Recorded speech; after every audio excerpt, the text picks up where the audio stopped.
चलिए 3 अक्टूबर 2021 रिज़ल्ट के बारे में बात कर लेते हैं। तो रिज़ल्ट के बारे में बात करें उसके पहले हम लोग बात करते हैं 24 अक्टूबर 2021 को, जो आपका यूपी पीसीएस प्रीलिम्स की परीक्षा है उसके बारे में। तो ऑलमोस्ट 2 सप्ताह बचे हैं, 2-3 सप्ताह, 2-2.5 सप्ताह बोल सकते हैं। तो अब लास्ट इन 20 दिनों में हम लोगों को क्या करना चाहिए उसके बारे में बात करें। तो वैसे तो क्लास में लगातार मैं इस चीज़ के बारे में बता रहा हूँ आप लोगों को कि लास्ट के ये 20-30 डेज़ जो बचते हैं उसमें क्या करना चाहिए। यूपी स्पेशल की क्लास जो है वो आपको दी गई थी सैटरडे को। होपफुली सभी लोगों ने बहुत अच्छे से तैयार किया होगा, और अगर तैयार ना किया होता तो ऑब्वियस सी बात है कि जो वीक टेस्ट है उसमें नंबर आपके समझ में आ जाते हैं मुझे कि कम आए हैं। जिसने भी उस क्लास को नहीं तैयार किया हो गया उसके मार्क्स कम आए होंगे, क्योंकि दो ही चीज़ मैंने पूछी ही थी। जो 2 अक्टूबर 2021 को आपका जो वीक टेस्ट हुआ है, तो उसमें दो ही चीज़ें पूछी ही गई थी। एक तो यूपी स्पेशल, और दूसरा जो था वो करंट अफेयर्स। दो ही क्वेश्चन से आपका, दो ही टॉपिक से आपका क्वेश्चन पूछे ही गए थे।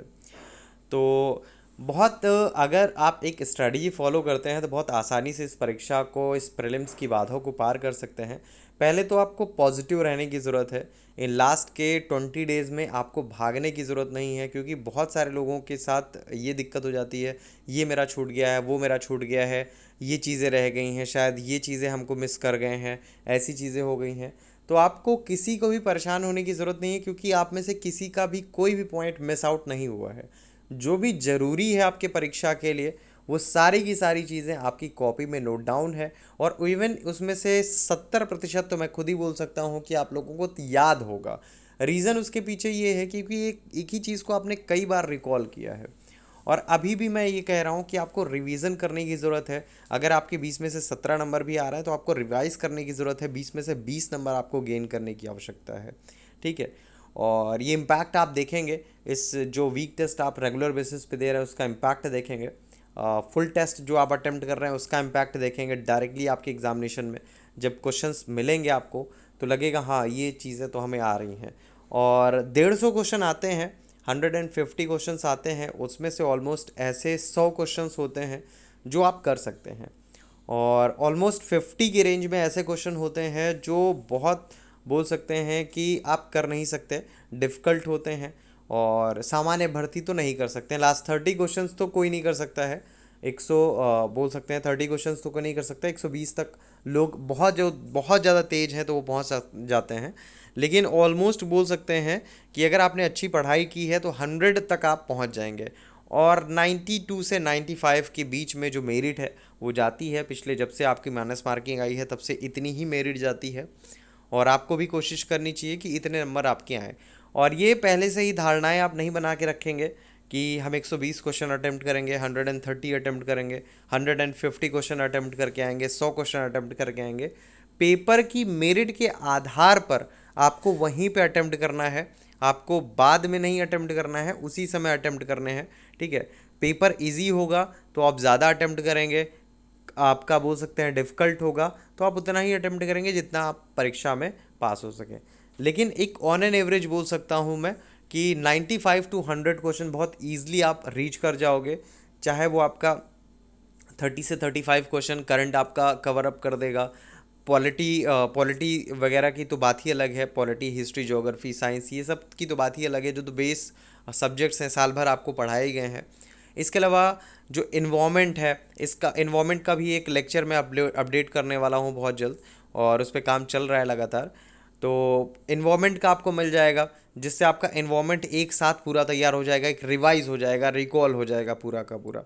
ठीक है। इसके अलावा एग्रीकल्चर का बनाने की कोशिश करूँगा कि एग्रीकल्चर का जो न्यू डाटा आया है वो आपसे गलत ना हो। 5 में से 3 क्वेश्चन तो आप सही कर ले जाओ। इन्वायरमेंट का भी लगभग सही होता है। 70% के बारे में मैं हमेशा सोचता हूँ कि 70% क्वेश्चन जो है वो आपसे सही हो जाए। बस करंट ही एक ऐसा सब्जेक्ट है जहाँ पे मैं सोचता हूँ कि 90% कम से कम क्वेश्चन आपके सही हो जाएं। और पिछले 5 सालों में लगातार हुए भी हैं कि लोगों के 90-90% क्वेश्चन जो है वो करंट अफेयर्स में सही हुए हैं क्लास से। तो मुझे उम्मीद है कि इस बार भी आप लोग पूरी तैयारी करिए, और जितना डाटा आपको दिया जा रहा है वो सफिशियंट है। बहुत ज़्यादा पढ़ने की ज़रूरत नहीं है, नहीं तो आप दिक्कत ये हो जाएगी कि आप क्लास का और बाकी की जगह का मिक्सअप इतना कर दोगे कि आपके दिमाग में चीज़ें सेव ही नहीं होंगी। ठीक है। तो बहुत ज़्यादा पढ़ने की ज़रूरत नहीं है, लिमिटेड आपको पढ़ना है और सॉलिड पढ़ना है, ठीक है। तो ऑलमोस्ट 20 डेज़ में आपको क्या क्या करना है मैंने बता दिया। प्रैक्टिस लगातार करिए, प्रैक्टिस सेट कराया जा रहा है आपको क्लास में। इसके अलावा अभी मुझे लग रहा है 5-7 तारीख तक, 7 तारीख तक इसी वीक में, मतलब जो नेक्स्ट वीक कल से स्टार्ट होने वाला है, इसी वीक में आपको एक करंट अफेयर्स का सारांश वीडियो दिया जाएगा, जितनी भी मार्केट में बुक्स हैं वो। उसके बाद 12 अक्टूबर को आपको तांडव मिल जाएगा, 12 या 15 अक्टूबर तक आपका तांडव मिल जाएगा। क्योंकि तांडव में टाइम इसलिए लगता है क्योंकि बहुत स्पेसिफिक उसमें चीज़ें डाली जाती हैं, वही चीज़ें डाली जाती हैं जिनसे हट के एग्ज़ाम ना बने, और बहुत बड़े बड़े इवेंट्स डाले जाते हैं, उसमें से क्वेश्चन पूछा ही पूछा जाना है। तो वो आपको ऑलमोस्ट 1 घंटे का होगा, तो बहुत आसानी से रीचेबल है, बहुत आसानी से आप कर सकते हैं, बहुत बोल सकते हैं कि मार्क्स इसमें गेन कर सकते हैं। चलिए, अब हम लोग बात कर लेते हैं आगे। जो आपका बोल सकते हैं कि रिज़ल्ट में कौन कौन टॉप पे रहा है। तो 20 में से 20 नंबर हैं सचिन जी के, ऋषभ तिवारी जी के, प्रभात यादव जी के, उमेश यादव जी के, आशु जी के, सतीश जी के। 19 मार्क्स हैं संतोषी जी के, रचना दुबे जी के, कान्हा कुमार जी के, सोनिका जी के और राहुल वर्मा जी के। 18.5 नंबर हैं मनोज जी के, मुकेश जी के, आलोक जी के, दीपक जी के, दीपक राजपूत जी के, अंकिता जी के। 18 मार्क्स हैं ज्योति जी के, महिमा जी के, ध्रुव प्रजापति जी के, राज जी के, निश्चय जी के, श्वेता शुक्ला जी के, पूजा बनवाल जी के, सागर जी के। 17.5 नंबर है पवन यादव जी के, दिलीप सिंह जी के, अंकित जी के, वसुधा जी के, प्रीति जी के, सीधी जी के, शीतल जी के, आलोक मिश्रा जी के, मोहित सिंह जी के, अंकित तिवारी जी के, अनुशील जी के। 17 मार्क्स हैं ऋषि वर्मा जी के, शिवम तिवारी जी के, अखिलेश जी के, आशीष जी के, सीमा जी के। और 16.5 नंबर हैं अनुरूप जी के, ज्ञानेंद्र जी के, दीक्षा जी के, मुकुल जी के, पल्लवी जी के, विनोद जी के। 16 मार्क्स हैं प्रकाश जी के, अंजलि जी के, अंकित जी के, सॉरी अंकित पांडे जी के।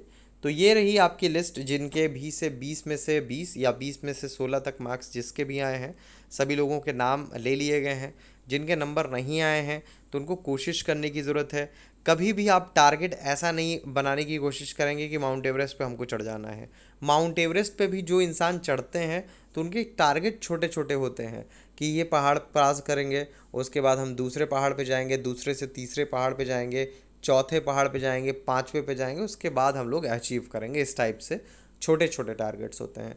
इसी वजह से नेक्सस जीएस की तरफ से जब मैं लगातार पढ़ाता हूँ आपको, तो हमेशा एक वीक टारगेट देता हूँ आपको कि साप्ताहिक टारगेट आप रखिए कि सप्ताह में इतनी चीज़ें अचीव करिए। और सिलेक्शन भी ऑलमोस्ट उन्हीं लोगों का होता है जो लगातार प्रतिदिन मेहनत कर रहे हैं। अगर आप कोशिश करें कि हाँ हम रेगुलर बेसिस पे कोई भी काम करते हैं, तो आवश्यक है ये चीज़ श्योर है कि आप सफल होंगे ही होंगे। चलिए, कल क्लास में मुलाकात होती है आप लोगों से। Thank you so much.